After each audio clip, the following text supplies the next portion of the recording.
pensais qu'à travailler, gagner de l'argent et surtout réussir. Je pense que le mot derrière, c'est réussir. C'est comment tu fais en sorte de t'élever dans la société, d'avec pas grand-chose, essayer de construire un truc avec une vision. Et c'est bien d'avoir des rêves, mais il faut un plan, il faut se mettre des KPI, comme on appelle dans les entreprises.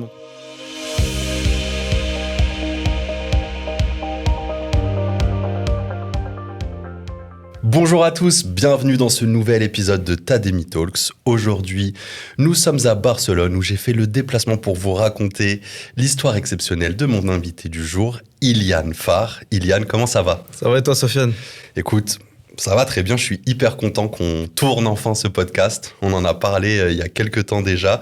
Merci d'accepter mon invitation. Avec plaisir. Et puis j'ai hâte qu'on raconte ton histoire parce qu'elle est assez exceptionnelle. Ilian, tu as 24 ans, tu es né et tu as grandi à Colombes en banlieue parisienne. Tu es l'aîné d'une fratrie de 3 garçons et la débrouillardise a toujours été au cœur de ton éducation. Très jeune, tu enchaînes les petits boulots pour gagner ta vie. Et puis un jour, presque par hasard ou peut-être par destin, tu découvres le monde de la tech. Ce qui va suivre ressemble presque à un film.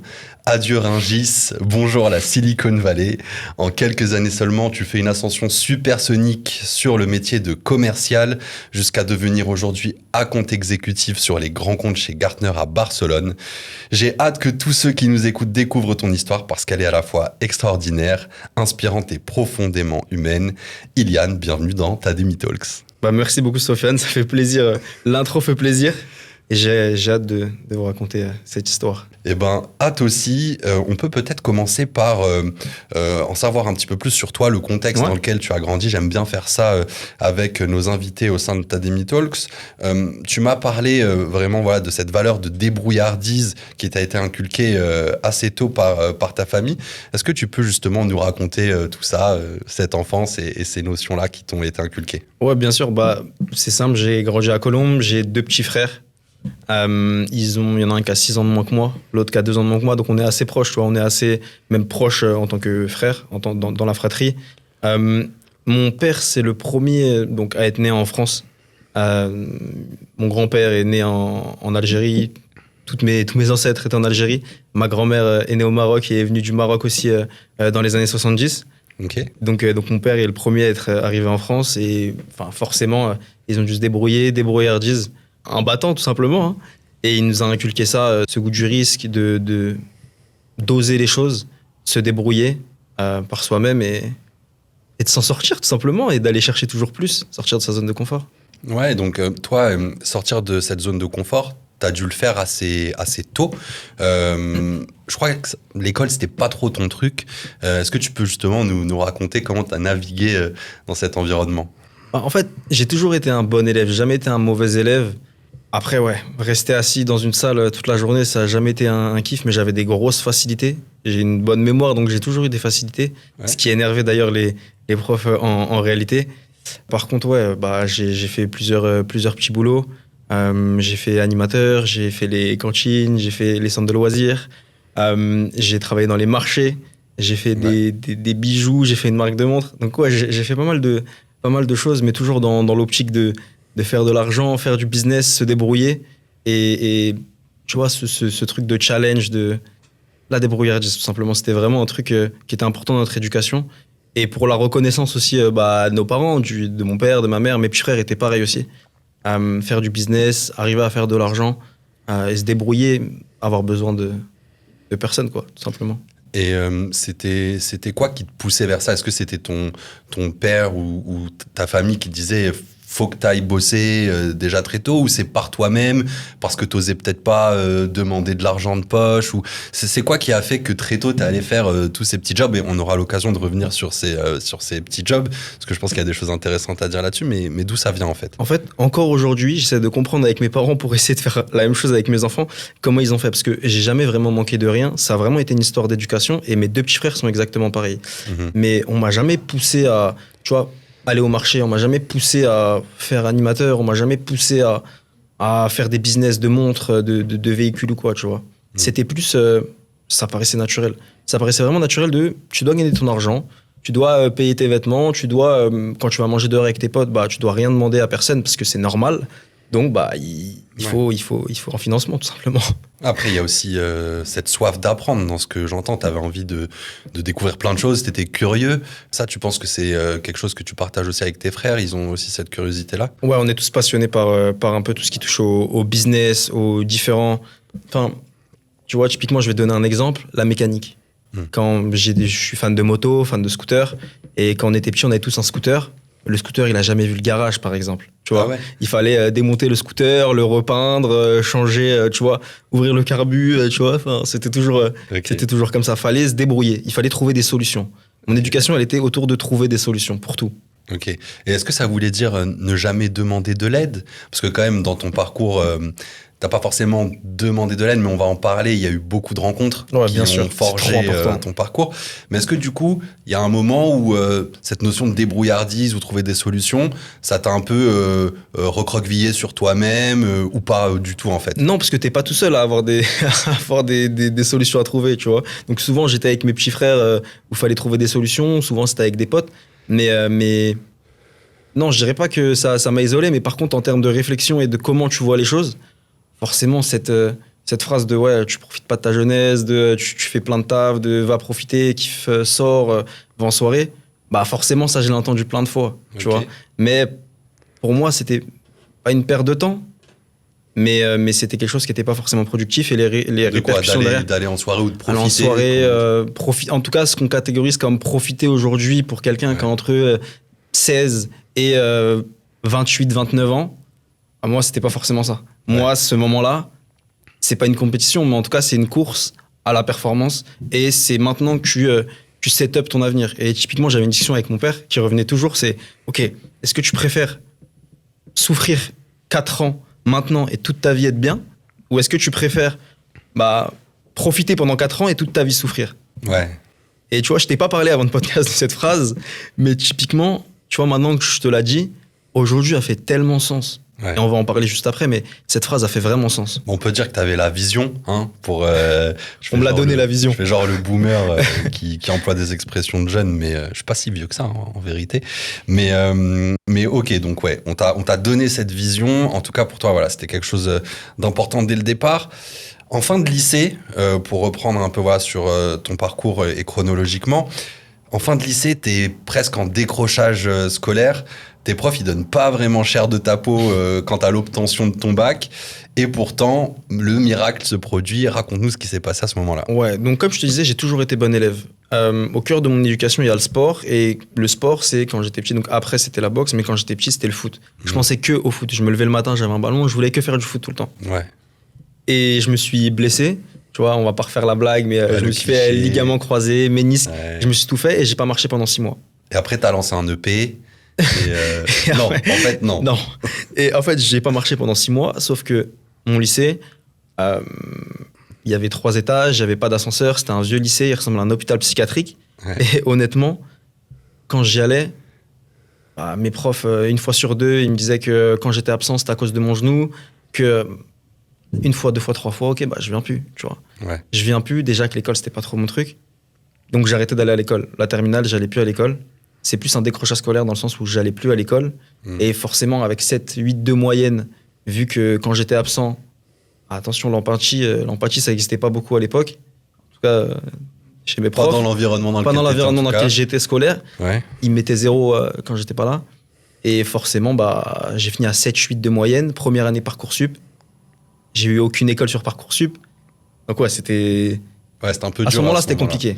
C'était compliqué. Tu doutes à ce moment-là ? Tu te dis, c'est foutu, mon avenir va être impacté. Qu'est-ce que tu te dis ? En fait, je doute pas, mais c'est un moment donné où tu sais, t'es tout seul chez toi. Anecdote débile, mais je peux pas dormir sur le dos. Mais comme je me suis fait greffer au genou, je suis obligé de dormir sur le dos, je peux pas dormir sur le ventre. C'est-à-dire que je dors pas beaucoup. Ouais. Je suis tout seul chez moi. Il y a pas beaucoup de personnes. En fait, tu te rends compte que tu as très peu d'amis en réalité. Et ta scolarité, elle va pas. Ouais. Et je voulais travailler dans le sport. Je dis pas que j'aurais été footballeur professionnel, mais je voulais travailler dans le sport. Faire STAPS ou quelque chose comme ça. Au final, tout ça, il y a un désalignement qui se fait. Forcément, il faut trouver des solutions, tu vois. Bon, en tout cas, tu réussis à avoir ton bac. Un peu miraculeusement. Ouais. Quoi, tu t'es motivé à réviser de ton côté, c'est ça ? En fait, j'ai toujours eu une bonne mémoire. Et l'école, en réalité, c'est vraiment une application de la mémoire, je pense. Tu vois, c'est en rien une histoire d'intelligence ou quoi. Et bah, j'ai révisé un petit peu, je l'ai eu. Je ne l'ai pas eu à beaucoup, mais je l'ai eu. Et donc là, ça te permet d'envisager des études supérieures. Mais comme tu l'as dit précédemment, Parcoursup, bah, t'as pas du Zéro, tout de rien, résultat. Rien. Forcément, avec une année blanche en terminale, avec un dossier très bancal, t'as rien du tout. Et là, tu te démontes pas pour autant, tu décides d'aller dans une école de commerce post-bac, quitte à ce qu'il faille t'endetter, contracter un crédit pour faire ça. Est-ce que ça a été un choix facile à faire à ce moment-là? En fait, un choix, c'est quand tu as plusieurs possibilités. Là, t'avais pas de choix. Là, il n'y avait pas de possibilité. Ouais. Là, c'était j'arrête l'école, je fais animateur à plein temps ou je travaille au marché, ou j'essaie de continuer mes études. Tu vois, et enfin, en vrai, il n'y a pas de question à se poser. J'ai été obligé de continuer mes études. Ça aurait été un risque, en tout cas, d'arrêter. Et j'avais pas cette... Aujourd'hui, avec du recul, j'aurais peut-être fait différemment. Genre maintenant que je connais la tech, etc. Mais à l'époque, c'était obligatoire. T'avais songé à ce moment-là à arrêter tes études? Vu que tu faisais déjà pas mal de petits boulots, que tu te débrouillais, comme tu Franchement, non. Honnêtement, non. Parce que, tu vois, tu me demandes si ça faisait peur, le crédit, etc. En vrai de vrai, j'ai emprunté 20 000 euros. En fait, quelque chose qu'on t'apprend pas à l'école, c'est comment faire de l'argent, entre guillemets. Tu vois, comment faire du business, comment on te donne un, t'arrives à faire deux. Donc, 20 000 euros, je me suis dit, OK, dans ma vie, je vais faire 20 000 euros. Donc, j'ai emprunté 20 000 euros. Ça t'a pas mis je suis allé à l'école et je me suis dit, OK, c'est un investissement. Ok, donc t'arrives en école de commerce, école post-bac, le MLV. Et là, bon, bah, l'école de commerce, pour toi, c'est un peu anecdotique. Tu vas en cours, mais t'es pas plus impliqué que ça dans la vie étudiante. Tu le disais tout à l'heure, voilà, ton truc, c'est pas vraiment les soirées. Là, à ce moment-là, t'es toujours dans ta matrice. Tu charbonnes. Tu me disais matin, midi et soir. Est-ce que tu peux nous en dire plus sur qu'est-ce que tu fais pendant cette période-là, justement? Comme tu l'as dit, en fait, j'étais un peu en décalage par rapport aux gens en école de commerce. Je bois pas, je fume pas, je vais pas en soirée. Les associations, c'était pas mon délire. Je sors pas en boîte. Donc typiquement, à ce moment-là, moi, dans ma tête, je pense qu'il y a une chose, et c'est ça qui a créé un petit peu un fossé entre certains de mes amis et l'entourage que j'ai aujourd'hui. Tu vois, typiquement, c'est que ouais, je pensais qu'à travailler. Je pensais qu'à travailler, gagner de l'argent et surtout réussir. Je pense que le mot derrière, c'est réussir. C'est comment tu fais en sorte de t'élever dans la société, d'avec pas grand chose, essayer de construire un truc avec une vision. Et c'est bien d'avoir des rêves, mais il faut un plan, il faut se mettre des KPI, comme on appelle dans les entreprises, mais en tout cas se mettre des jalons pour justement délivrer ce plan. Et se mettre des objectifs. Je pense que c'est intéressant ce que tu dis parce que moi j'ai grandi dans un environnement très similaire au tien, dans une ville voisine des Hauts-de-Seine, à Clichy. Et voilà, je pense qu'on se comprend sur pas mal de choses. Et dans l'environnement dans lequel j'ai grandi, moi, j'associais beaucoup la réussite forcément aussi à l'argent parce que je venais d'un milieu où il n'y en avait pas non plus à flot. Et aujourd'hui, j'ai un peu plus de recul et j'associe moins la réussite à l'argent. Et je pense que je peux me permettre de dire ça aussi parce que j'en ai, Dieu merci. Mais c'est quand même intéressant. Est-ce que tu te disais, réussir, c'est être riche? Est-ce que c'était vraiment ta seule réflexion à ce moment-là? Comment tu vois les choses un peu par rapport à ça? C'est ultra intéressant ce que tu dis parce que la perception de comment je voyais les choses il y a 5-6 ans, elle a complètement changé. Et comme tu l'as dit, c'est le fait d'avoir en fait touché ce but, tu vois, de gagner de l'argent. Et pour moi, personnellement, ça allait très très vite. Et comme tu le dis, à l'époque, forcément, tu penses à la liberté, tu penses à comment je me paye des vacances, comment je deviens propriétaire. J'étais déjà dans une notion de liberté financière, comment à un certain point de ma vie, je vais plus avoir besoin de me lever, tu vois, le matin pour aller travailler. Parce que tu peux être... J'adore mon métier, Je l'ai dit plein de fois, on m'a pris plein de fois pour un fou. Entre footballeur professionnel et account exécutive, si on n'est pas payé, vraiment, je réfléchis. Ouais, non, mais je prends pas compte exécutif. Je sais que tu es un vrai passionné, on aura l'occasion d'en reparler après, mais tu es vraiment un passionné par ton métier, par la vente, et on va voir aussi dans la suite là, de cet échange d'où ça t'est venu. Mais pour revenir du coup sur ce charbon qui te caractérise pendant ces années, tu as fait plein de petits jobs, tu en as parlé tout à l'heure, notamment, je te l'ai dit dans ma question précédente, mais un job d'affairiste, qu'est-ce que tu faisais en fait? C'était quoi ce charbon? Affairiste, le mot il vient pas de moi, il vient de certains de mes proches, de ma famille, certains cousins qui justement parle de leur activité en disant affairiste maintenant. Parce que quand on te demande tu fais quoi dans la vie et que tu dis rien, ça passe pas, tu vois. Ouais, et surtout qu'ils font pas rien. Ils font pas rien. Voilà, ils font pas rien. Donc affairiste, c'est quoi? Affairiste, c'est le fait d'acheter quelque chose et de le revendre plus cher. C'est faire du business. De l'achat-revente, des affaires. Voilà. Tu peux tout vendre. Tu peux vendre des montres, tu peux vendre des véhicules, tu peux vendre des clopes. Tu peux aller chercher une voiture en Allemagne, la revendre en France. C'est comment t'as un, tu fais deux avec. Ouais. Pour moi, c'est ça la définition de faire du business, être affairiste. Et c'était quoi le truc le plus improbable que t'as fait, ou un des trucs les plus improbables? Parce que je sais qu'il y a plein d'histoires, il y a des choses qu'on va pas raconter. Franchement, je saurais même pas te dire. Moi, j'ai vendu tout et n'importe quoi. En vrai, j'ai toujours vendu. Ben, justement, pour faire la transition avec la tech et comment tu as découvert ça, c'est finalement un peu cette activité d'affairiste dans la famille qui t'a fait découvrir la tech indirectement grâce à ton petit frère dans un contexte improbable. Ouais. Est-ce que tu peux nous raconter? Ouais, bien sûr. Pour donner un peu de contexte, mes deux petits frères, ils ont arrêté l'école, en gros. Et pareil, ils ont ce mindset-là, ils ont cette débrouillardise et ils s'en sortent. Ils s'en sortent bien. Et mon petit frère, il devait avoir peut-être 18 ans. Tu vois, il a 2 ans de moins que moi. Je dois avoir 20 ans. Et un jour, il achète une moto. Ok, une Ténéré 700, full équipée. Ok, les gens regarderont, Ténéré 700 full équipée. C'est une somme à 5 chiffres. Ok. Et il achète à une personne. Et cette personne-là, elle vient chez moi pour faire les papiers de la moto. Et elle se met dans mon salon. Et elle commence à parler avec nous. Elle voit deux fous qui lui parlent de business, qui lui parlent de ce qu'ils font, qui lui parlent de j'ai un site de e-commerce, je vends des bijoux, l'autre qui dit je vends du maquillage. Je comprends pas ce qui se passe, tu vois. Il nous fait une qualif un peu. Et en fait, il a voulu nous aider. Donc il commence à nous parler. Mon père, il était à côté dans cette discussion dans le salon. Il nous dit écoutez bien ce qu'il dit, parce qu'il commence à nous parler de plein de choses. Mon père, il était concentré, moi je suis concentré, on est tous concentrés. Et en fait, il nous explique que il travaille dans la tech, qui fait comme nous, qui vend. Son métier, c'est vendre. Ouais. Sauf qu'il vend des logiciels. Il nous donne un petit peu de détails. Il nous dit qu'il est SDR, BDR, okay, donc un rôle de prospection dans la tech. Et il nous explique qu'il gagne environ 60-70 000 euros. Okay, par an. Moi, je comprends pas. Il n'y a pas brut, net. Il n'y a rien dans ma tête à ce moment-là. J'entends 60-70 000 euros. Tout le reste, j'ai pas compris de la discussion. SDR, BDR, je comprenais rien à ce qu'il m'expliquait. Ouais. J'ai entendu, je fais comme toi, je vends. Et j'ai entendu 60-70 000 euros. À partir de là, je lui ai dit, c'est simple, je vais être comme toi. M'en dis pas plus. Il continuait, il m'expliquait, c'est bon, t'as gagné. Ouais. Maintenant, je veux faire comme toi. Ok. Il m'explique, c'est les ordinateurs et tout. Je lui dis, non, moi, je veux pas être tout le temps derrière un ordinateur. Il me dit, ok, tu sais quoi, si t'es motivé, rappelle-moi ce soir. Il me dit, si t'es motivé, rappelle-moi ce soir, et on discute. Le soir, je l'ai rappelé, il a pris 1 heure de son temps. Il a pris 1 heure de son temps pour m'expliquer son métier, me détailler son métier, m'expliquer combien il gagnait, les compétences qu'il fallait, tu vois, et m'orienter. Toi, c'était un monde qui t'était complètement inconnu à ce moment-là. Ouais, inconnu. T'avais jamais entendu parler ni de ce type d'entreprise, ni de ce type de métier. Inconnu. Après, je me suis rendu compte que dans mon entourage éloigné, j'avais des personnes qui travaillaient dans ce domaine, etc. Mais impossible de faire le lien avant, tu vois. Impossible de faire le lien. Je connaissais personne dans ce milieu-là.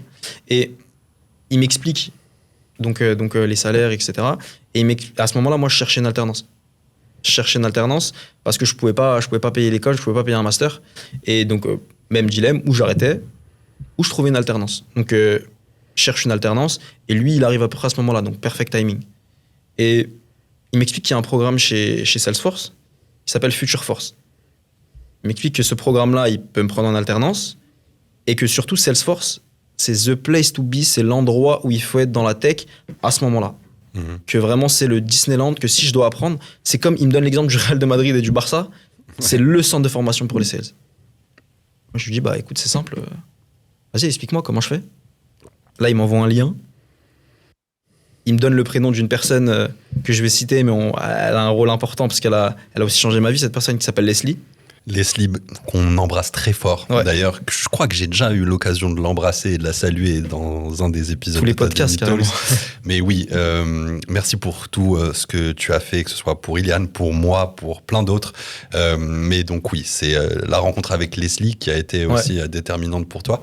Donc, je te laisse poursuivre. Donc, Leslie, qui est en charge du programme Future Force, Majdi m'envoie ce lien. Je postule sur ce lien. Et Leslie me rappelle, au départ. il y a dû avoir 4-5 tours dans les exercices pour passer justement et être pris. Mais en tout cas, Leslie m'appelle au départ et on a cette conversation. Et Majdi me parle de sales. Donc moi, j'ai que ce mot-là à la bouche. Je veux être sales, je veux être sales, je veux être sales.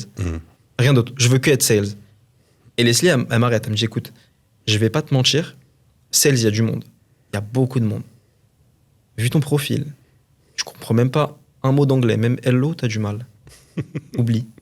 Elle a été cash avec Ouais, toi. ouais. Elle a dans été une cash. posture de conseil. Pas Vraiment pour te comme une grande sœur. décourager, Elle m'a vraiment parlé comme une grande sœur. Et elle me dit, par contre, il y a un poste qui existe qui s'appelle partenaire. Partenaire, c'est moins visible. Tu vois, les gens, ils viennent comme toi, ils sont motivés, sales, mais partenaire, ils connaissent pas. Moi, je l'arrête, je lui dis, attends, Leslie, si là, tu essayes de voir si j'aime le challenge et si j'ai peur, moi, je te dis, j'ai pas peur de la compétition. Mais moi, côté sales, et c'est bon, je vais le faire. Ouais. Elle me dit, non, t'as pas compris. Tu vas pas rentrer côté sales. Moi, je dis, écoute-moi, fais-moi confiance, rentre côté partenaire. En tout cas, positionne-toi côté partenaire, tu auras plus Exactement. de chances d'y entrer. Positionne-toi côté partenaire. Juste avant que tu continues, je pense que c'est hyper intéressant ce que tu dis parce que je pense qu'il y a beaucoup de personnes, nous, qu'on accompagne avec Tademy, qui ne comprennent pas toujours l'intérêt qu'il peut y avoir à mettre en place une stratégie en plusieurs temps pour atteindre ton objectif final. Il y en a qui viennent nous voir et qui nous disent « j'ai envie d'être solution engineer ». Donc ingénieur avant-vente, c'est un métier dont on a beaucoup parlé, que j'exerce depuis plusieurs années. Et sur des profils juniors, c'est difficile d'accès comme métier parce qu'il y a très peu d'opportunités, il y a beaucoup de concurrence. Et souvent, ce qu'on recommande, c'est vise un autre métier pour déjà mettre un pied dans l'entreprise. Et une fois que tu y seras, fais-toi tes contacts, tes relations pour réévoluer vers ce métier-là. Et c'est pas toujours évident pour certaines personnes de fonctionner comme ça.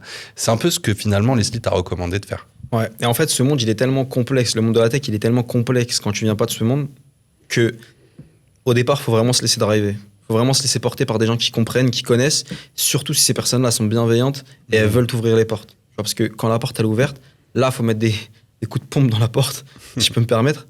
Ouais. Mais ouais, faut vraiment écouter les personnes qui sont passées avant toi. C'est super important parce que tout seul, tu vas rien faire. Et encore une fois, on va en reparler, mais moi, dans mon parcours, j'ai eu énormément de chance. Il y a beaucoup de travail, il y a de la chance, et surtout, c'est les rencontres. C'est comment tu convertis les opportunités. Bien sûr. Donc si j'avais fait le mongol et j'avais dit à Leslie, non, sales, peut-être que ce serait dit, ok, lui, il est relou, salut. Il faut aussi être ouvert, faire preuve d'humilité, se remettre en question. C'est la base. Et puis, voilà, comme tu dis, écouter ceux qui sont passés par là et qui s'y connaissent. Et c'est toute l'essence de ce qu'on fait avec Tademy. Donc, là, il y a eu Majdi, il y a eu Leslie. Bon, Majdi aura un rôle encore important plus tard, on va y venir. Donc, tu fais le process pour rentrer en alternance chez Salesforce, tu te positionnes sur ce métier côté partenaire et sans aller en profondeur dans tout le process, dans les grandes lignes, comment ça s'est passé sur ce process ? Je vais sauter beaucoup d'étapes, mais en gros, il y a plusieurs étapes. Ok, il y a plusieurs calls avec Leslie. On va directement aller au panel final parce que je pense que c'est le plus intéressant pour les personnes qui écoutent et même pour l'histoire en général. Mais en gros, ce qui se passe, c'est que le panel final, on n'est plus qu'une quinzaine à peu près.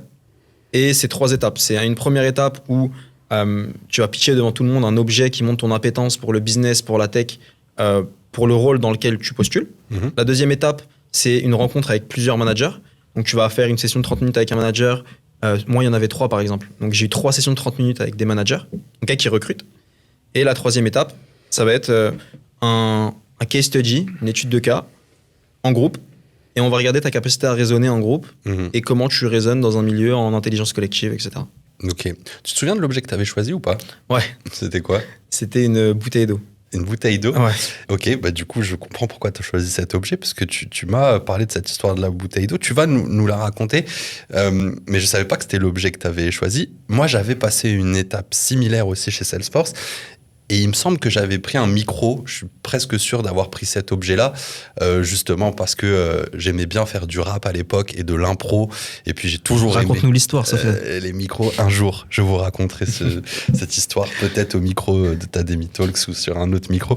Mais assez intéressant comme exercice, c'est pas simple, pas si simple que ça. Mais donc, justement, parle-moi de cette histoire de bouteille d'eau, parce que elle a changé ta vie presque, cette bouteille d'eau. Donc pour la petite histoire, c'est une histoire que ma mère elle me racontait toujours quand j'étais petit, et encore aujourd'hui.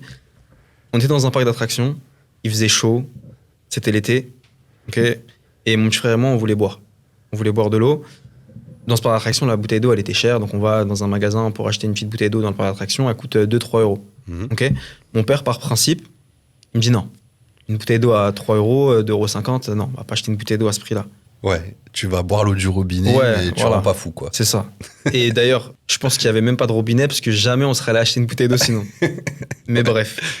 Et je sais pas ce qui s'est passé dans ma tête, mais je lui ai demandé une pièce de 1 euro. Et je lui ai dit, ok, bah, donne-moi une pièce de 1 euro. Et si j'arrive à revenir avec la bouteille d'eau, bah, c'est bon, je peux boire de l'eau, on peut tous boire de l'eau. Il m'a donné la pièce de 1 euro. Et moi, je suis parti, je l'ai pris comme un jeu. Je suis allé voir le gars qui tenait le stand. J'ai parlé avec lui, il a dû bien aimer ma petite tête. Et il m'a donné la bouteille d'eau.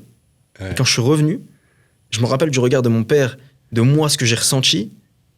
Il est bon ce petit, tu vois. Et je me suis dit, wow, mais c'est trop bien en fait. En fait, c'est trop bien. Il y a des choses qui valent un prix. Mais en fait, ce prix, tu peux le descendre juste en parlant. Ouais. Et c'est cette espèce de sensation de business qui ensuite est à la genèse de tout. En tout cas, c'est le plus vieux souvenir que j'ai de ce truc-là. T'avais quel âge ? Je sais même pas, je devais avoir 3 ans. Ouais, en tout cas, voilà. J'étais vraiment tout petit, 3-4 ans, je pense. Ouais. Et j'ai encore des flashs de ce truc-là. Mais en tout cas, c'est un truc qu'on m'a rappelé, peut-être parce qu'on en a parlé plusieurs fois. Mais en tout cas, après ça, je voulais tout négocier. Souvenirs de vacances, du coup, marché fruits et légumes. Au culot, à la négociation, à oser, en fait. Ouais. Et puis même dans l'éducation, oser, c'était normal. Ouais. On va reparler après de ce que j'ai fait chez Salesforce et la notion d'ouvrir les portes, saisir les opportunités. Mais les barrières limitantes et le fait d'oser et la gêne, etc., ça n'a jamais existé dans mon éducation. Ouais, bah, je pense que effectivement, alors soit ça a jamais existé, soit tu t'en es très bien sorti à gérer. Mais pour revenir sur le process avec Salesforce et ce panel, il y a justement un élément un peu limitant, et Leslie te l'a dit dès le départ, c'est que tu parles pas anglais. Vraiment, mais presque pas du tout, quoi. Non, là, pas du tout. Là, pas du tout. À ce moment-là, pas du tout. Tu passes des entretiens en anglais avec certaines personnes. Ouais.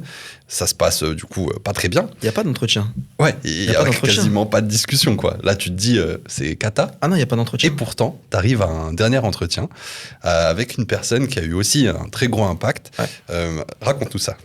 Donc, c'est simple, il y a 3 managers à ce moment-là. Il y en a 2 qui parlent anglais, donc je ne peux pas avoir d'interaction avec eux. Et le 3e manager, en fait, la discussion, elle commence. Et je sens dans son accent que, tu vois, il y a un accent français. Et je dis, mais tu parles français ? Ouais. Et il me dit oui. Tu peux même pas imaginer la sensation de libération que j'ai eu dans mon corps. La perche, tu l'as. Je l'ai tendue, j'ai sauté, Donc, il me dit oui. Et là, je lui explique en français ce qui vient de se passer. Donc, les 2 managers, on s'est pas compris. Tu vois, c'était en anglais, il n'y a pas eu de discussion. Voilà mon histoire, voilà d'où je viens, voilà pourquoi je veux rentrer dans la tech. Je lui explique moi, je lui explique tout, transparent, carte sur table. Ouais. Il me dit, écoute, moi, je m'en fiche de ton anglais. Ça, c'est des choses qui s'apprennent. Parle-moi de toi. Dis-moi pourquoi tu es là et dis-moi pourquoi je devrais te prendre. Cette personne, elle s'appelle Pascal. Et c'est une des rencontres aussi qui a changé un peu ma vie, parce que c'est lui qui m'a pris, à la base. C'est lui qui a fait le choix de me prendre dans les équipes partenaires et de me laisser ma chance. Tu vois, quand je dis les opportunités, parce que j'aurais pu aussi me dégonfler et bégayer, il parle français, pas saisir l'opportunité. Mais si lui, déjà, il me laisse pas l'opportunité de lui parler en français à ce moment-là, il reste en anglais, ou il n'est pas open à la discussion, à partager avec cette bienveillance, tout ce que je te raconte ensuite, là, dans les minutes qui restent du podcast, ça n'existe pas. Donc ça a été game changer. Game changer. Et donc là, l'entretien se passe bien ? L'entretien, il se passe super bien, c'est une discussion. Il est ouvert, un vrai humain, un vrai échange. Tu vois, c'est un espèce de mentorat, on dirait même plus un entretien pour une grosse boîte de la tech. Okay. Tout se déconnecte et on a une vraie discussion. Un peu comme on l'a là. Vraiment, cœur ouvert, discussion. Ok. Et du coup, quand tout ça se termine, c'était la dernière étape du process. Ouais. Comment tu te sens ? Est-ce que t'es confiant ? Non. Tu te dis, ouais, c'est quand même chaud, ça va pas passer ? Je suis pas confiant parce que Pascal, ça s'est super bien passé. Mais Salesforce, c'est une boîte américaine. Tout le monde parle anglais. Les profils qui étaient en face de moi, je les ai vus quand ils ont présenté leur objet. J'étais là, j'ai vu les objets, j'ai vu les personnes, j'ai vu les profils. Moi, je me dis, c'est mort. Il n'y a pas un monde où je passe. Puis les travaux pratiques, c'était en anglais aussi. Ouais. Moi, je suis devenu muet pendant le travaux pratiques. N'empêche, c'est quand même fou que t'aies osé le faire malgré tout. Tu vois, il y a plein de personnes qui se seraient dit, en fait, c'est mort, je le tente même pas. Donc, tu l'as tenté, tu l'as fait, et puis bon, bah voilà, on se doute de la suite, mais c'est aussi un peu comme ça qu'on s'est rencontrés. Mais tu reçois un appel de Leslie un jour pendant que tu travailles. Raconte-nous Ouais. ça. Donc à ce moment-là, je suis animateur. Ok, je suis dans un centre de loisirs. Je suis dans la cour et mon téléphone il sonne. Et vu que j'avais enregistré le numéro de Leslie, je reconnais que c'est Leslie. Je dis à ma collègue, s'il te plaît, garde les enfants. Ouais. Je cours. Et j'ai couru super vite. Je devais faire du 20 km/h, je pense. Je rentre dans un couloir. T'as vu les longs couloirs avec les portes bien lourdes. Je ferme la porte.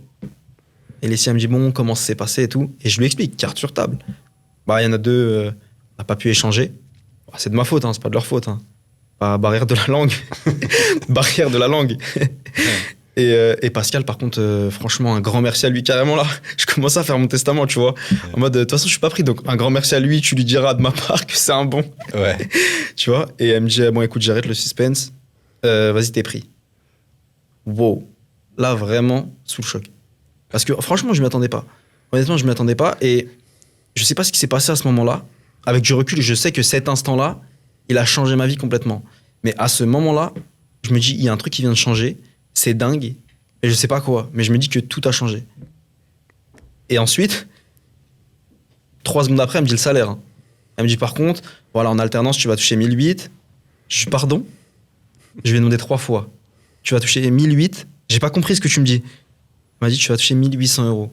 Bah, j'ai fait mon calcul. Je touchais 1300 euros, animateur à plein temps. Ouais. Et bah, pour vendre ma passion, construire un avenir qui me payait l'école, j'allais te payer plus que ça. Ouais. Elle m'a dit, tu veux négocier. Réflexe, non, c'est bon. Ça sert à rien, pourquoi tu veux que je négocie? Elle t'a ouvert la porte à la négociation. Je te jure qu'elle m'a dit, est-ce que tu veux négocier? Dans la façon dont t'as En fait, réagi, je pense que j'ai c'est tellement presque- bugué. Je Elle a dû se dire, il est fou. Tu veux négocier?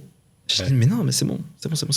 Bah, nous, on en a Ayman parmi nos ambassadeurs Tademi, Ouais. qui a négocié son salaire d'alternance. Il nous en parle dans son épisode de Tademi Talks. D'ailleurs, Ouais. si vous ne l'avez pas vu, je vous invite à cliquer quelque part sur la vidéo. Là-bas, là. Là-bas, je sais pas où vous allez le mettre, mais cliquez sur cet épisode pour voir ça. Donc, c'est pas impossible. Mais oui, là, à ce moment-là, tu te dis, Non, 1008 alternance. elle est belle. Moi, j'entendais 1100, 1200 quand t'avais la chance de trouver une alternance. Ouais. En plus, je fais un calcul mental.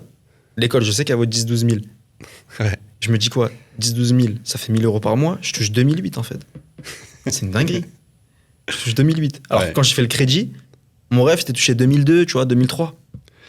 Ouais, incroyable. Et donc, Incroyable. ce feeling dont tu parles un peu de feeling qui change la vie, je pense que voilà, moi ça m'a fait un petit peu la même chose quand j'ai eu mon alternance chez Microsoft, quand j'ai eu mon premier job chez Salesforce à Dublin. Et c'est aussi ce qu'on vit avec tous les talents qu'on accompagne à travers Tademi. C'est pour ça que j'adore ce qu'on fait. J'ai l'impression de le revivre à chaque fois avec chaque talent qu'on accompagne, parce que on est vraiment attentif sur les profils qu'on sélectionne. On est vraiment dans un accompagnement individualisé et très humain. Et du coup, voilà, quand on a ces nouvelles qui tombent, Ouais. on sait que ça va changer énormément de choses. Et donc, là, tu vas commencer chez Salesforce et tu me l'as dit, c'est Disneyland. Tu découvres Disney. un monde qui t'était inconnu, mais dont tu ne soupçonnais même pas l'existence. Raconte-nous ça. C'est vraiment exactement ce que tu viens de dire. Je ne pensais pas que ça existait. J'arrive, je vois le plus bel escalier que j'ai vu dans ma vie. Le hall de Salesforce. Hein. Salesforce, ils savent de quoi je parle. Oui, bah c'est vrai qu'il est beau. L'escalier de l'accueil. Des locaux, Les murs, les trucs, c'était incroyable. la localisation. La localisation sous la Tour Eiffel. Je me rappelle, bon, on a Snapchat. Dans mon Snapchat, toutes les photos de ce jour-là, il y a, je sais pas, il y a 3-4 minutes de vidéo. Donc, t'es comme un fou. Comme un fou. Tout Et gratuit. Les réflexe. bonbons gratuits. Les les trucs snacks. d'amande, tu tournes, les canettes. Wow, c'était dingue. C'était vraiment dingue. Ouais. Moi, ça me fait trop rire, ça, j'en parlais avec des amis il n'y a pas longtemps, parce que moi, ça m'avait fait le même effet au départ, et aujourd'hui, c'est tellement devenu quelque chose de banal presque, mais c'est bien aussi de se rendre compte aussi de cette confort. chance et de ce confort, et de rester reconnaissant de tout ça. Super important. Donc toi, là, à ce moment-là, un de tes premiers réflexes, c'est que tu as envie de le partager avec d'autres personnes. Ouais.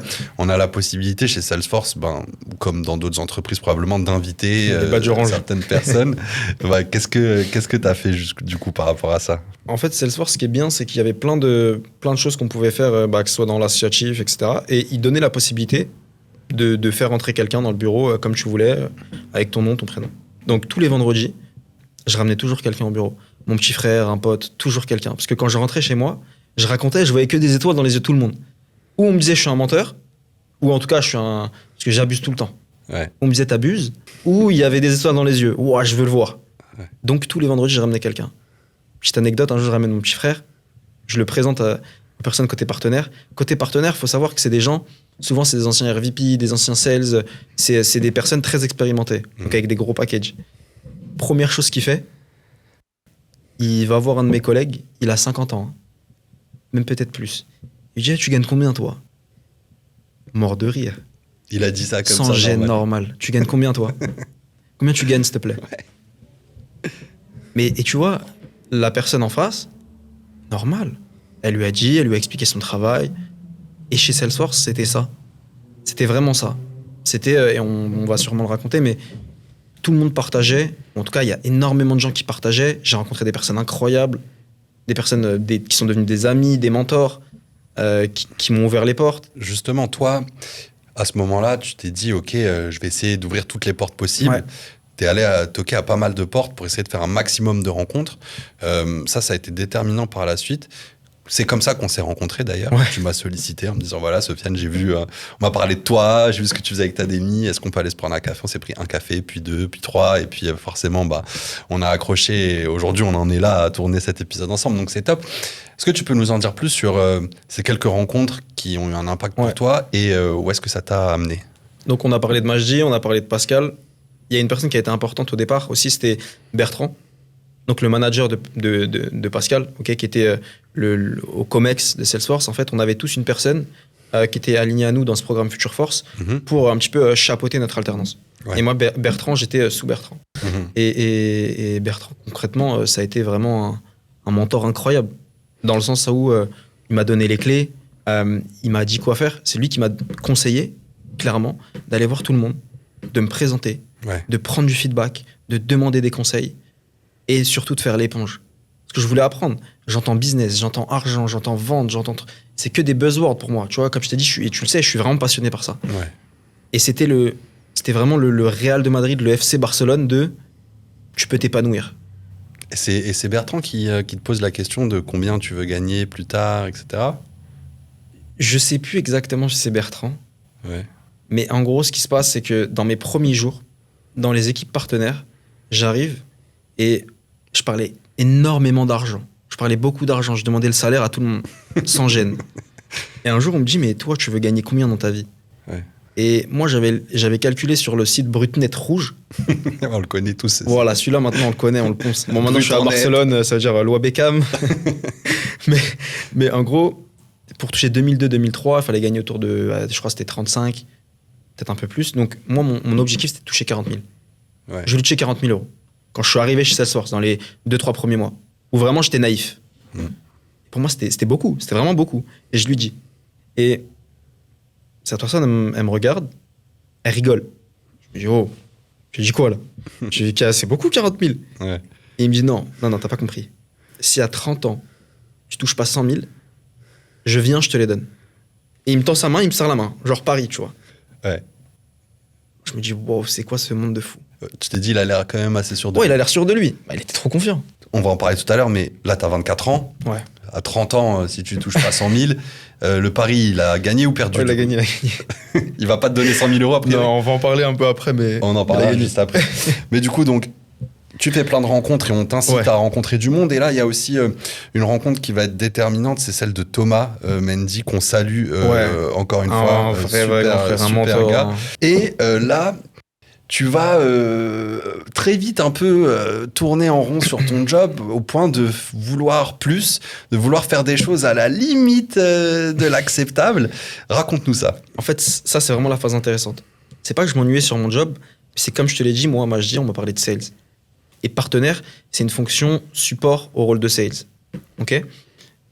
D'ailleurs, pour expliquer le rôle de partenaire très rapidement, quand on vend un logiciel, en fait, bah forcément, pour implémenter le logiciel, pour installer le logiciel, il faut des partenaires intégrateurs. Accenture, Capgemini, OnePoint, BearingPoint. Et plus tu as de ventes, plus le nombre de partenaires, il doit croître en parallèle. Parce qu'à un moment donné, tu vas vendre, mais personne ne pourra implémenter ta solution. Donc les partenaires, ils sont là pour, un, développer, être sûr que tout le monde puisse intégrer les solutions, et deux, faire croître ce réseau de partenaires pour pouvoir supporter la croissance des ventes. Donc moi, je commence dans ce réseau-là, je kiffe ce que je fais, mais je vois les sales autour. Tu vois, je vois les sales autour, et pour moi, c'est Wall Street. Je vois les closings, j'entends les coups de gong, je vois les gens parler sur le floor. Je me dis non, c'est trop.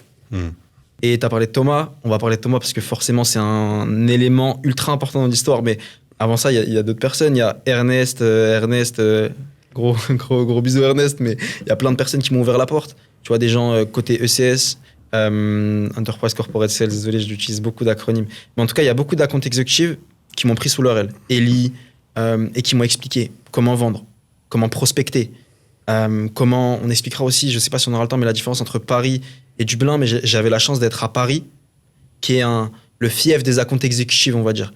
On va dire au Dublin, c'est un peu plus junior. Paris, il y a beaucoup de seniors, donc d'account executives expérimentés. Et j'étais avec eux au quotidien, et ils m'ont pris sous leur aile. Donc ils m'ont appris les rouages du métier. Tu vois, typiquement Ernest, je me mettais dans sa salle, il faisait des introductions, des qualifications. Thomas, il me prenait dans des salles ou d'autres personnes, il y avait un tableau, un cours, vraiment un cours. Ok, dans une introduction, tu fais ça. Dans une qualif, tu fais ça. Un cold call, ça se passe comme ça. Boum, ton hook, il est ici. Tu vois ? Ouais. Et donc là, tu te mets un peu à travailler presque pour Thomas. En fait, ce qui se passe, c'est que ces gens-là, je les colle au quotidien.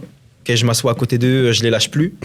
Jusqu'au jour où Thomas, il me dit, écoute, c'est simple, j'ai des comptes. Moi, je lui dis, je peux appeler ? Il me dit, vas-y, prends. Il me dit, prends. Il m'avait expliqué, on avait fait des roleplays, ce qu'on appelle un roleplay, une mise en situation, on avait fait 15 000. Il me dit, c'est bon, je te fais confiance, prends mes comptes, amuse-toi. Ouais. 1 rendez-vous, 2 rendez-vous, 3 rendez-vous, 4 rendez-vous. J'ai appelé toute la journée, du matin au soir. Je faisais que ça.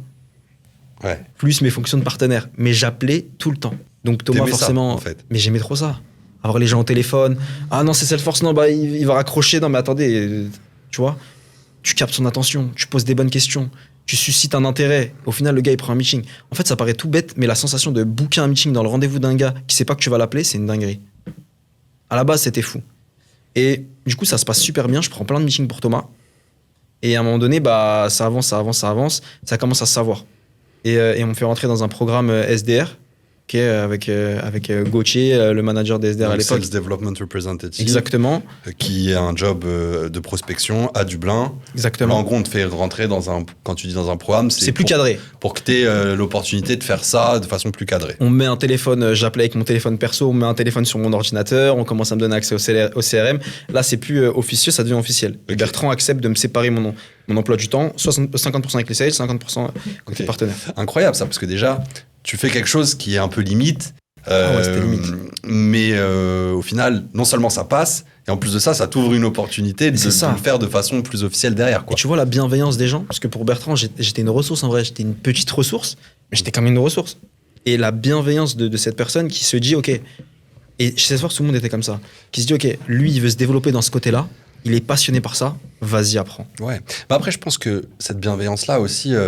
tout dépend qui t'as en face de toi. Je pense que c'est aussi un jeu d'énergie et toi, t'es quelqu'un de très solaire, d'hyper volontaire. Tout de suite, on sent que t'as la dalle, que t'as envie. Donc, je pense que automatiquement, on a envie de rendre ça et aussi d'avoir cette bienveillance vis-à-vis de toi. Donc, je pense que c'est important aussi de te souvenir que ça vient aussi de toi. Et c'est pas que les autres qui sont bienveillants. C'est sûr, c'est le travail.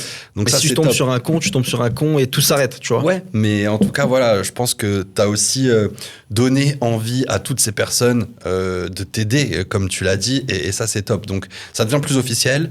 Tu fais ça. Programme SDR. Je commence à appeler donc, officiellement, etc. Et il y a 2 choses qui ont été un peu un tournant, c'est que j'ai signé 2 deals. Donc j'ai signé 2 deals. En gros, je fais tout, de la prospection, j'ai fait la qualification. Et au moment où il faut envoyer le DocuSign, j'appelle la compte exécutive, je dis en fait, il y a un deal pour toi, ou le manager de la compte exécutive, et la personne envoie le DocuSign et le truc signe, tu vois. Ouais. Dont un deal qui s'est signé le jour même. Et c'est un key deal sur le small business, c'était 10K, je crois, 10-12K. Ouais. Okay, en fait, c'est un truc que j'avais entendu sur le floor en m'asseyant à côté des gens. J'entends exactement la même situation. Je refais exactement la même chose sur le gars que j'ai au téléphone et ça marche. Je me dis, le gars paye. Tu vois, c'est mon premier deal, en vrai. 12K. Je viens de vendre un truc à un gars. Ça lui a coûté 12K. T'étais même pas censé vendre, toi. Non. J'étais même pas censé juste, vendre.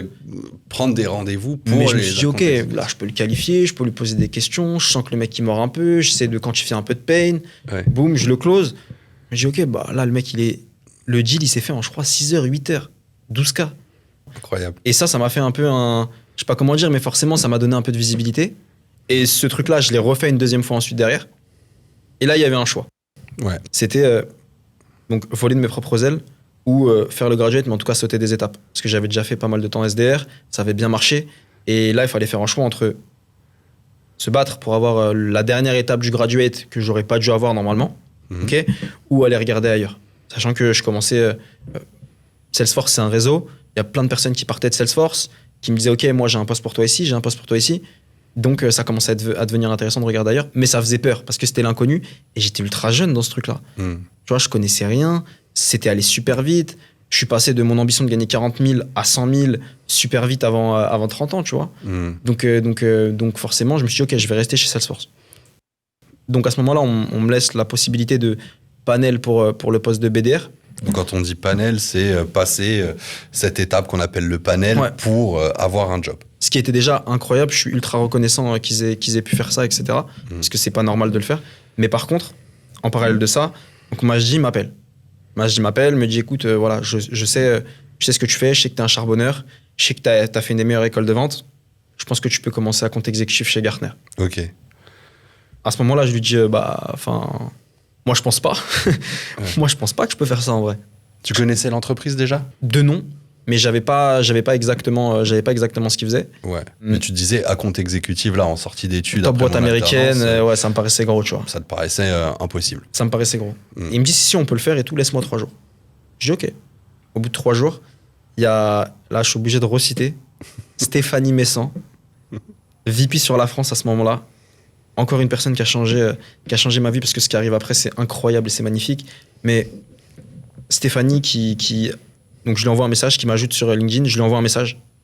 Ce message-là, je le fais lire à mes potes, je le fais lire aux alternants. Ils me disent tous que je suis fou. Parce que dans ce message, il y a des trucs, j'ai la dalle, il y a 2 ans, j'étais animateur, il y a trucs. Je me livre dans ce message. Je tutoie, je me livre.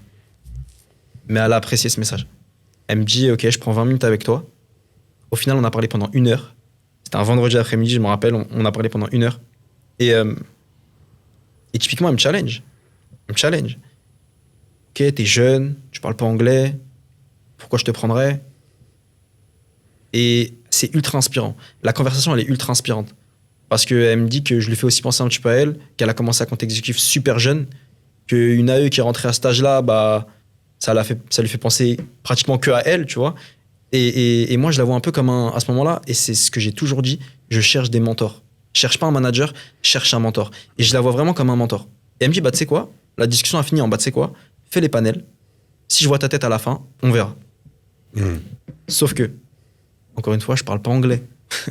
Je parle pas anglais. Là, c'était pour un poste, du coup, à Barcelone. Barcelone à compte exécutif. Mais sur le marché français. Sur le marché français. Mais quand même pour une boîte internationale. Une market, grosse boîte américaine. Faut parler anglais, quoi. Faut parler anglais, t'es obligé. Tout l'onboarding est en anglais. J'expliquerai un petit peu l'onboarding, etc. après, mais tout est en anglais. Je passe le premier tour. Bizarrement, alors que je suis sûr que je l'ai raté. Je passe le deuxième tour. Bizarrement, alors que je suis sûr que je l'ai raté. Et j'apprendrai ensuite que c'est Stéphanie qui avait poussé, entre guillemets, pour que je puisse faire le panel en français. Et ils font quelque chose qu'ils font pas normalement, c'est le panel, ils le font en français. Parce qu'elle voulait vraiment me challenger sur, ok, est-ce qu'il a les compétences, tu vois, il a la dalle, mais ça, en fait, il y a plein de gens qui ont la dalle. Mais est-ce que quand il parle, derrière, il agit et il fait les choses qu'il dit. Donc on fait le panel en français, le panel il se passe bien, et elle décide de me donner ma chance. Trop bien. Elle me dit, si je te dis que tu peux venir à Barcelone là, tu viens ? Ouais. Je dis, bah oui, je viens. Elle me dit, t'es pris. Incroyable.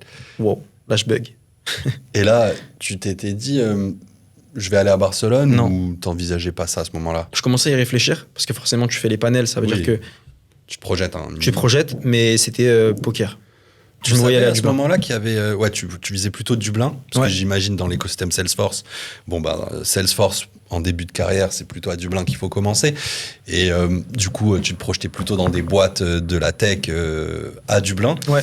Mais est-ce que tu savais aussi qu'à Barcelone, c'était un hub de la tech, ou tu l'as découvert en fait, après ? Quand tu rentres dans cet écosystème, forcément, tu as un œil sur ce qui se passe. Et il y avait 3 hubs à ce moment-là. Il y avait forcément Dublin, avec énormément de boîtes que tu connais. Il y avait Amsterdam où il y avait Snowflake à l'époque, mais Snowflake a déménagé. Et il y avait Barcelone et Madrid. Madrid, il y avait AWS, et Barcelone, tu avais pas mal de boîtes. Tu avais MongoDB, tu avais une partie de Microsoft, tu avais Gartner, tu vois, donc... T'as SAP aussi. SAP, c'est vrai qu'il y a SAP. Il y a 4, on va dire, grands hubs en Europe. Mais je voyais que Dublin. Je voyais que par Dublin, honnêtement, à ce moment-là. Et donc, t'es pris chez Gartner sur un job d'account exécutive. Ouais. Là, en termes de salaire, déjà, est-ce que y a un gap forcément, tu sors d'alternance, t'es diplômé. Ouais. Qu'est-ce que ça donne à ce moment-là? C'est du mid-market. En fait, l'Espagne, c'est moins bien payé qu'ailleurs, hein, faut pas se mentir. Ouais. Mais mes 6 premiers mois chez Gartner, je suis à plus de 60, un petit peu plus de 60. Mes 6 premiers mois chez Gartner. En fait, c'est le salaire d'un BDR en France, en réalité. Ouais. Sauf que l'imposition, c'est pas la même. Sauf que la qualité de vie en Espagne, c'est pas la même. Le coût de la vie, c'est pas la même. Donc, on va dire que le 62, il équivaut à un 80, mais ça reste un 62 à compte exécutif, c'est pas énorme. Ouais, ok. Mais pour donner la graduation de comment c'est passé, on va raconter un peu l'histoire. Donc, je suis passé de 60, un peu plus de 60 à 80 très vite, en à peu près 6 mois. Et ensuite, après l'argent enterprise, tu passes à ces chiffres. Ouais, après 60 000 euros annuels en début de carrière, ouais. À l'époque à 22 ans. 22 ans. Non, c'était énorme. C'est incroyable. C'était énorme. Et en quoi consiste ton métier chez Gartner? C'est un peu particulier parce que c'est pas un éditeur de logiciels. Est-ce que, voilà, en quelques mots, tu peux nous expliquer ce que tu fais dans ce métier-là? Ok. Gartner, c'est simple. C'est de l'information. Okay, donc Gartner, ils vendent de l'information. Ce qui est ultra intéressant, c'est que l'image que les gens se font de Gartner, c'est pas vendre des recherches. Sinon, ce serait trop simple, en réalité. Gartner, c'est un modèle de licence, donc ça se qualifie pareil qu'un Salesforce, etc. Et pour te donner un petit peu un exemple de ce qu'on fait, imagine que tu es un C-level d'une entreprise, qu'un dirigeant d'entreprise, un CEO, un fondateur d'entreprise, un CPO, le boss du produit, ou un CFO, le boss de la finance. Tu vas devoir prendre plein de décisions stratégiques. Une décision stratégique, ça peut avoir plein d'impacts, négatifs ou positifs. Donc pour prendre les meilleures décisions, tu auras besoin de la meilleure information. Et toi, quand tu veux avoir une information, ce que tu attends d'une information, c'est la véracité de l'information. C'est le fait que cette information soit vérifiée, vraie, et qu'elle t'apporte justement, elle t'amène dans la bonne direction. Gartner, c'est ça. C'est qu'en fait, on va collecter de l'information de tous les end-users, toutes les entreprises de la planète, trends, tendances de marché, innovation, etc. Et on va la donner justement à nos clients sous forme de licence, sous forme d'accès à des analyses, des recherches, etc. Ok, hyper intéressant. Et donc, toi, chez Gartner, tu as commencé, donc, tu le disais, sur mid-market, des comptes des entreprises de taille moyenne, et tu as évolué hyper rapidement sur le segment qu'on appelle large enterprise, donc qui sont les très grands comptes. Là encore, c'est assez exceptionnel. Comment tu as fait ? C'est un mélange de concours de circonstances, de travail, de chance, de rencontres. En fait, c'est un mélange d'un peu tout le reste de mon parcours. Donc, j'arrive chez Gartner, mid-market, compte entre 10 millions et 500 millions de chiffre d'affaires sur les boîtes high-tech, donc éditeurs de logiciels et entreprises de services. Et sur mes 5 premiers mois, ça se passe très très bien. Je fais le peak performer. La deuxième année, le début d'année, il se passe super bien. Je finis mon quota de l'année en juin. Et je suis promu à ce moment-là, donc senior account executive. Pareil, fin d'année qui se passe bien. Et je tiens à revenir sur ça parce que, en fait, c'est vraiment l'entourage. C'est vraiment comment tu t'entoures. Quand tu rentres dans un rôle d'account executive, le gap de niveau entre un rôle de prospection et un rôle d'account executive, c'est un palier qui est immense. Immense. Et moi, ce qui m'a permis de performer, en fait, c'est vraiment l'entourage. C'est vraiment copier-coller ce que je voyais autour de moi des top performers. Je peux citer un ami, Oussama. Je peux citer des personnes qui m'ont mentoré, des maris, plein de gens en tout cas qui étaient chez Gartner, qui étaient des top performers et sur qui j'ai fait l'éponge et j'ai recopié les process au départ et la manière de vendre au départ que j'ai implémenté dans ma vente, puis ensuite avec un peu plus d'expérience, etc. Tu vas construire ton propre style. Mais au départ, copier-coller ce que font les top performers et t'entourer des meilleurs, c'est vraiment moi ce qui m'a permis d'évoluer. Donc je passe de account executive, je fais un premier pic. Deuxième année, donc je fais mon quota, les 6 premiers mois de l'année, je fais mon quota annuel, je finis numéro 1 mondial. Sur mid-market, il y a 700 sales. Donc incroyable, franchement incroyable. Incroyable. Et forcément, je suis promu senior account executive. Fin de l'année se passe bien aussi. Et là, il y a un choix. Il y a un choix à faire. C'est où je refais une année sur mid-market, ou je tente un move. Et là, c'est vraiment tenter un move. Parce que ça faisait 1 an et 7 mois que j'étais à eux, 1 an et 8 mois. Ouais. Donc c'était tenter un move. Et à ce moment-là, ils cherchent un French speaker sur Large Enterprise, donc des comptes du CAC 40. Et je me dis, c'est quoi, on va y aller, hein, on va aller parler avec la manager. Et la manager, au début, je vois que je fais pas la meilleure impression du monde. Parce que, tu sais, j'ai pas l'expérience, et c'est vrai, je manque d'expérience dans ma manière de parler, dans mon approche. J'ai pas cette, tu vois, l'executive presence, c'est quelque chose d'important. Et ça, c'est quelque chose qui se développe avec le temps.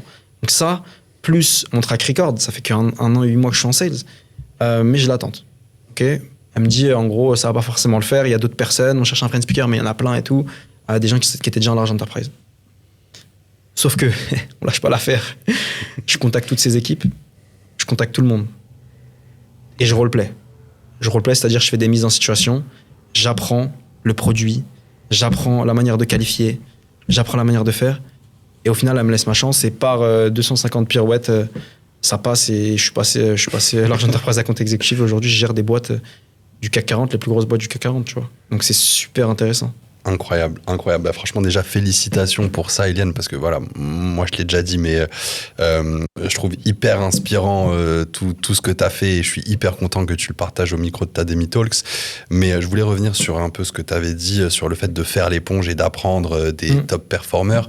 Je pense que ça, c'est hyper intéressant parce que ça demande beaucoup d'humilité aussi que de se dire, j'ai tout à apprendre et je vais apprendre des meilleurs et pas arriver avec une posture de je suis le meilleur, je suis le plus fort, surtout que je pense que tu avais un capital confiance assez élevé à ce moment-là.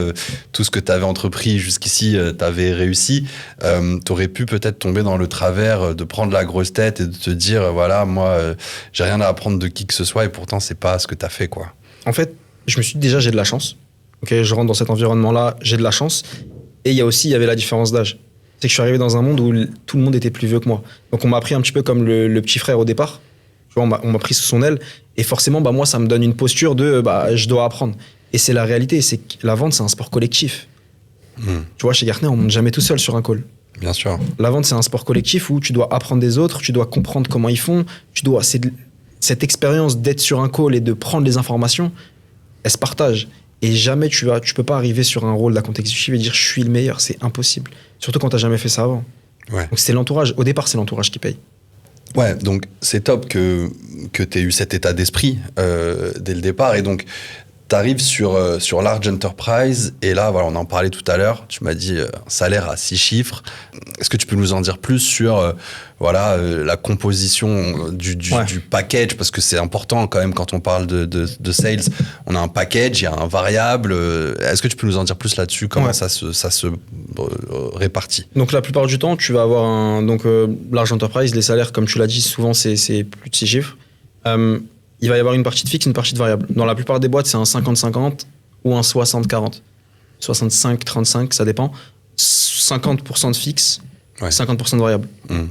Moi, pour te donner une indication, je suis à 60% de fixe, 40% de variable. Ouais. C'est toujours comme ça, il y a une grosse partie de variable. Donc quand on entend un package, faut pas se dire « c'est énorme directement », faut se regarder si la personne performe. Il faut faire ses objectifs. Ouais, il faut faire 100%. Une fois que tu as fait tes 100%, tu débloques ton package global. Et une fois que tu dépasses les 100%, et là, c'est là que tu vois des gens qui prennent des 400, 500 000, 1 million d'euros à l'année. C'est des accélérateurs. Ça existe, ça ? Ouais, bien sûr.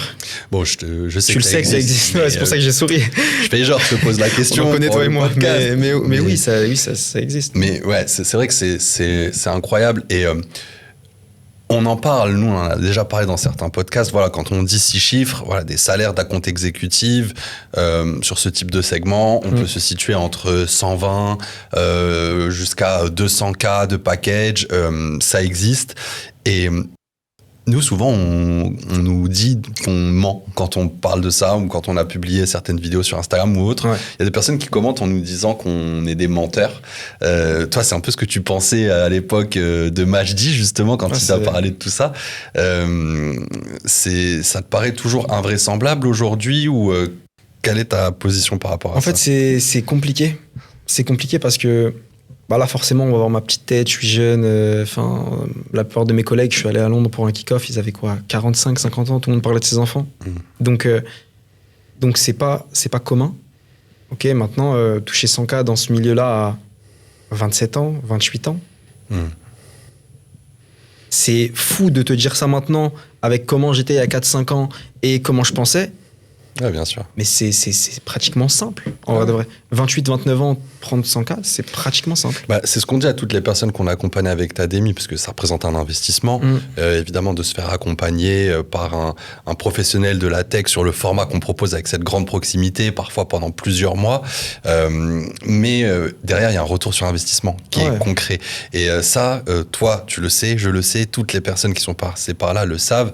C'est pour ça qu'on est hyper serein sur ce qu'on fait, sur ce qu'on propose, et très fier de proposer ça. Mais c'est vrai que moi, je me disais pareil. Je me disais à l'époque, j'ai envie d'atteindre plus de 100K à 30 ans.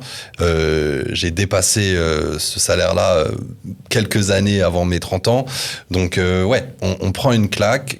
Quand on se rend compte que c'est possible, ça ouvre effectivement des perspectives.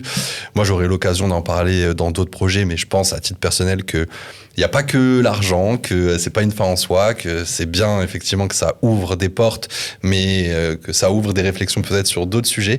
Mais en tout cas, c'est vraiment top que tu aies pu en arriver là. Et encore une fois, tu peux être fier de toi. On est tous fiers de toi. Je pense que ta famille aussi toutes les personnes qui te connaissent à Colombes le sont. J'en suis sûr. Comment tu vois la suite? Là, ça fait maintenant presque 2 ans que tu es à Barcelone, je crois, si je me trompe pas. Qu'est-ce qu'on peut te souhaiter? Comment tu vois la suite? Déjà, continuer d'apprendre. Tu vois, même si en termes de taille de compte, on peut pas forcément aller plus haut, il y a plein d'autres étapes. Je suis encore au tout début de ma carrière, j'ai peut-être encore 10-15 ans, on va parler de la suite, mais de sales devant moi. Tu vois, donc continuer d'apprendre, continuer de performer si possible. Et ensuite, en termes de géographie, on en a parlé. Je pense que c'est important comme tu l'as dit, il n'y a pas que l'argent dans la vie. C'est bien, là, on a parlé beaucoup d'argent, de réussite, etc. Il y a tout ce qui est vie pro, vie perso, sport, bien manger, bien dormir, le stress. Tu vois, il n'y a pas beaucoup de gens qui le disent, mais c'est un métier stressant, en vrai de vrai. C'est pas fait pour tout le monde. Bien sûr. Donc, penser à un plan tu vois, dans l'investissement, j'ai un plan d'exit. On en a parlé tous les deux, mais c'est ça, c'est à quel âge on peut être passionné comme on veut, par n'importe quel métier. Si tu te lèves le matin à 8h, 7h30, pour aller gagner de l'argent dans un travail, tu préférais pas être avec ta mère ou ton père ou tes frères ou avec tes... Bah si, en vrai de vrai. Donc, le plan final, c'est justement cet exit. Et ce que tu peux me souhaiter, c'est de réussir le plan d'exit et le plan d'exit et continuer à être passionné comme ça par ce que je fais, parce que je suis vraiment passionné par ce métier. Et tu disais en termes de géographie, du coup, tu te verrais ailleurs qu'à Barcelone, tu te verrais retourner en France. C'est quoi un peu tes perspectives là-dessus? Ouais, effectivement, là, je me vois faire encore 2 ans à Barcelone, 2-3 ans à Barcelone, et puis aller à Dubaï, au Moyen-Orient, au Middle East, parce que typiquement, ce qu'on voit aujourd'hui, c'est que les meilleurs sales vont à Dubaï. Ouais. Et puis la qualité de vie, la sécurité, forcément le fait qu'il n'y ait pas d'impôts, je ne me vois pas finir ma vie là-bas, mais je pense pour l'expérience, c'est important de le faire. Ouais, donc ça peut t'intéresser. Après, j'imagine que tu te fermeras pas non, bien sûr. À d'autres opportunités. Tu changes de mindset, tu changes de manière de voir les choses, tu sais jamais. Bien sûr. Et ce qui est top maintenant, c'est que le champ des possibles est vaste après avoir du coup lancé ta carrière de cette façon.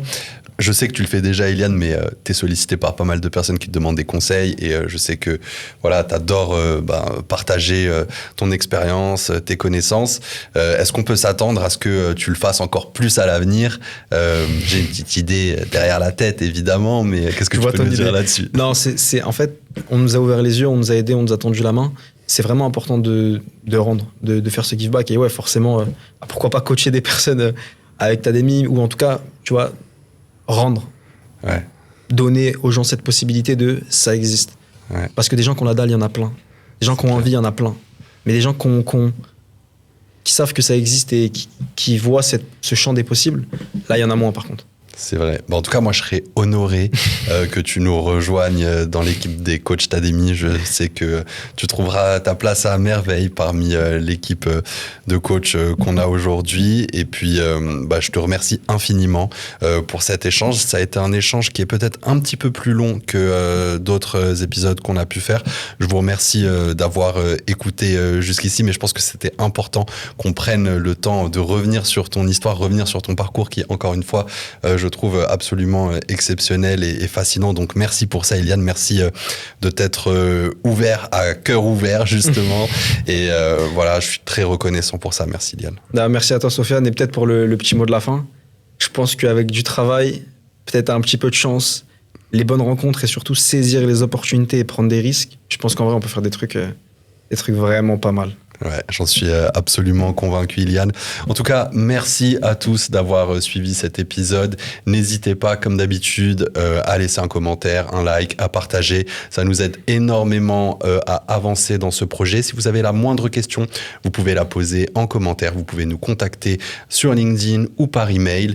Et puis, je vous dis à très bientôt.